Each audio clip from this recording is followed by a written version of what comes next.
Hey folks, welcome back to the channel. This is Marta's Magical Mystery Class.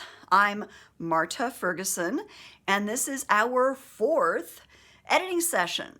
So the way the channel's set up, the first few months, we spent time with me kind of keeping you all company as you worked your way through the drafts of what may be your first novels. And maybe they were your second or third, it took me several tries to be able to make it all the way to the finish line. So the first few months of the channel were all about learning different literary terms and techniques and getting lots of book reviews while you worked your way through your novel drafts. Then we did a whole big fun NaNoWriMo thing. I took a break, and we're back now looking at how to edit your book. Doesn't mean you won't need a professional editor, but it means a professional editor will be so happy to have you as a client because you have done these things with your book. You haven't just shoved all the words together and shoved them in the direction of the editor. Okay? So we have talked about, so far, reading through your book and being curious instead of being judgmental about the way that you've put things together. Okay, we have also talked about going through your book and looking to see if at this point you have everything you know you need. Now, there may still be things you want to add down the line, but if you've made a pass early on to just jam anything in there that you think you might need, the chance you're going to need to add anything as substantial as a scene later is a lot lower. The next thing I'm going to ask you to do, the focus of today's video, is I'm going to ask you to look at things again. And in this case, and for a lot of these editing passes, you're going to be going back and forth between the manuscript and between that list of scenes that you have, whether that's in a spreadsheet or a Word document or something entirely fancier.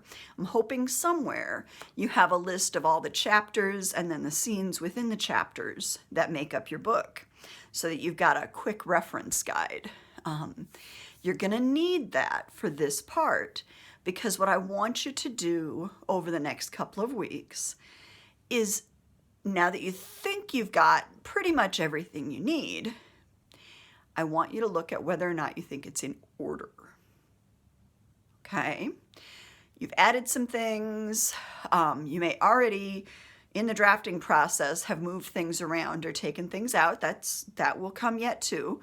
But I want you to think about what order things are in. And here I'm going to ask you, maybe you even need to go back and revisit the earlier videos about outlining your book. Hopefully you have also somewhere an outline of how your story is supposed to go. Your book is not going to match the outline perfectly. That's okay. Books that match their outlines perfectly often aren't very interesting. I'm definitely one of those people who feels like no surprise in the writer, no surprise in the reader. Okay? But what your outline's going to be great for right now is helping you figure out where you thought the big moments of your book were supposed to be. Whether you're using a 4-part structure, whether you're using a 3-part structure, a 5-part structure, however you've decided to put your book together, now is the time when you want to kind of gently and loosely map that original structure back over the book you have now.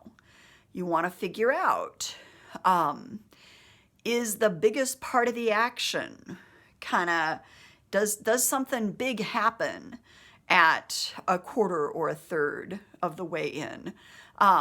Does something else big happen in the middle so people don't go to sleep in the middle of your book or stop reading?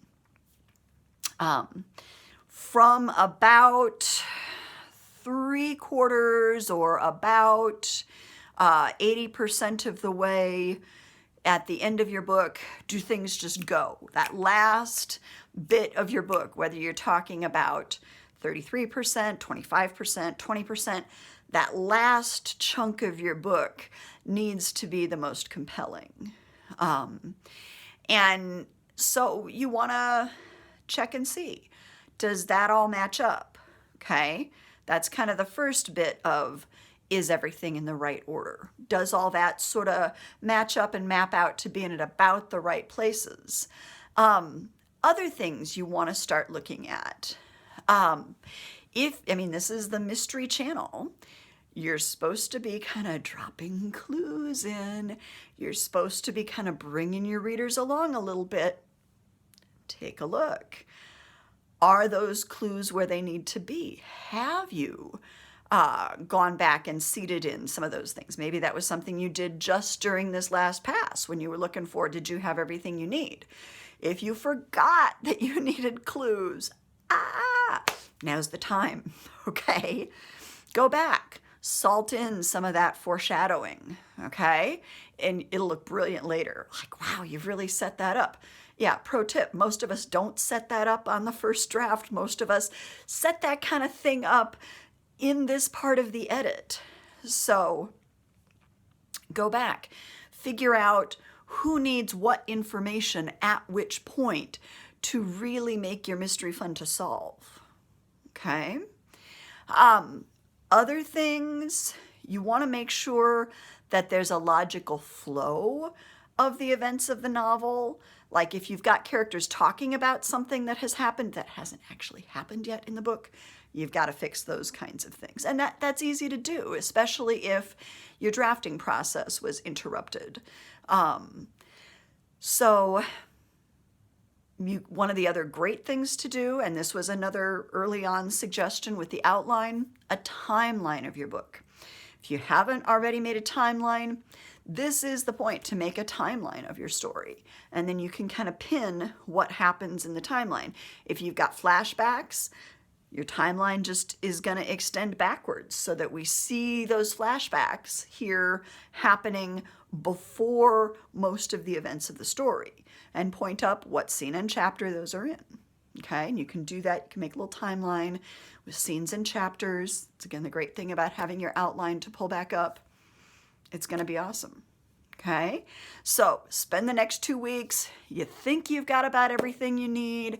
Now you're going to think about whether or not you've got it in the right order, and you might add little bits of information. Again, Walter Mosley, genius that he is.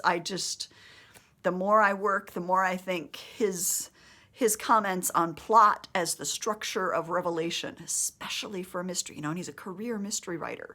Plot is the structure of revelation. Amen. So mote it be. Yay, Walter Mosley. And yay to all of you as you structure your own revelations this week. I'll see you soon. Happy writing, happy editing. Bye-bye.